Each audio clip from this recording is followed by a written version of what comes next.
Advancing to the next stage quickly can be important, but your opponents will try to prevent you from gaining this advantage.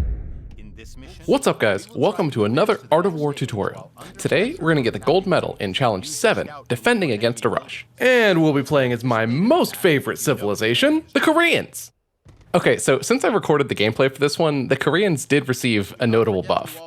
Not that it really matters for the challenge, since you have to defend with walls and not army if you want to be able to age up in time for the gold, but Koreans in the current patch have an improved wood bonus, letting you train archers and infantry at half their normal cost. 50% is a pretty nice discount, but I'm not sure it's enough to make Koreans fun to play, and I still don't think they're anywhere close to being a top tier civ, but they should be better than they used to be at least. So what do you think? Are Koreans viable in the current meta with their new bonus? Alright, so here's the deal with this challenge. Basically, you just wall up and make villagers until you get the resources for Castle Age. And that can work in real games, especially on closed maps, but it's a lot more common that you're going to want to invest those resources not into walls, but into army, because then you can both defend and counterattack. Another thing about walling is that they cost more than their cost. So you spend villager time on them, which is basically idle time as they're not gathering when they're building, and walls are typically around the outside edges of your base, so that's a lot of walking time where the villagers not building and not gathering. Walls can be super valuable and some players make them every game, but it's important to remember that their real cost is greater than just the resources spent on construction. So it's a little bit weird here that you start in feudal with 10 villagers. I don't know what kind of build order would do that. More realistically, at this point in the game, you'd have between 17 and 24. So we're playing from a position in this one that won't ever really exist in a ranked match. Anyway, so you start with enough stone to just wall off the little gap at the front of your base, so that's a good thing to do first. And then grab a couple other builds and start building palisades up around the rest of the base. I like to go with a double layer, and with the tower already being placed there, that's enough that the enemy units, they won't send enough to actually be able to break before the tower shoots them down. So you can just make 2 layers of walls there and forget about it and not have to worry about repairing.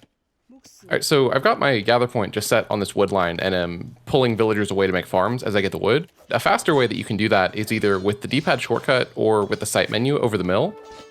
A common technique in Feudal Age is to set your gather point for villagers on a straggler by the TC, so then there's less walking time when you're grabbing those lumberjacks and turning them into farmers. But here in this one, you start with a ring of farms around the TC, so you can't exactly do that.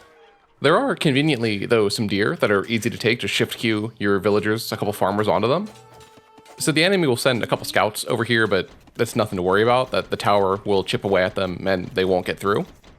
Walling can be really strong in real matches also against scouts, that if you make spears, sometimes the enemy can just kind of run around and just not take any damage and still get value out of harassing you.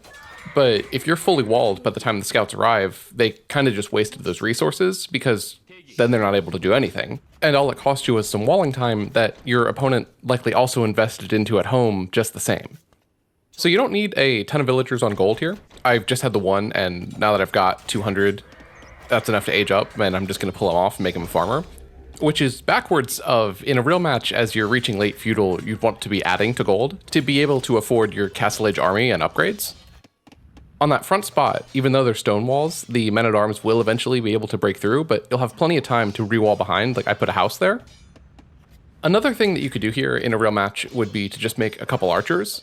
Especially when they have the wall to sit behind, the men-at-arms are going to be completely useless against archers behind stone walls. But I'm just doing market blacksmith here. I don't even have an archery range, so we'll put the house up and that'll do it.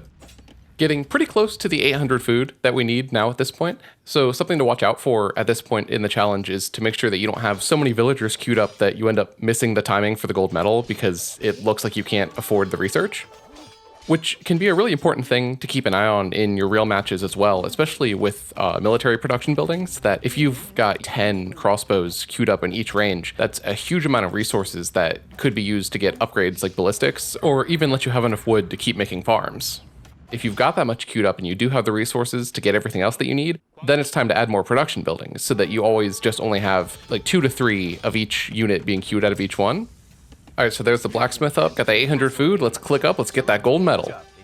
You are advancing to the next stage. Congratulations, you made it.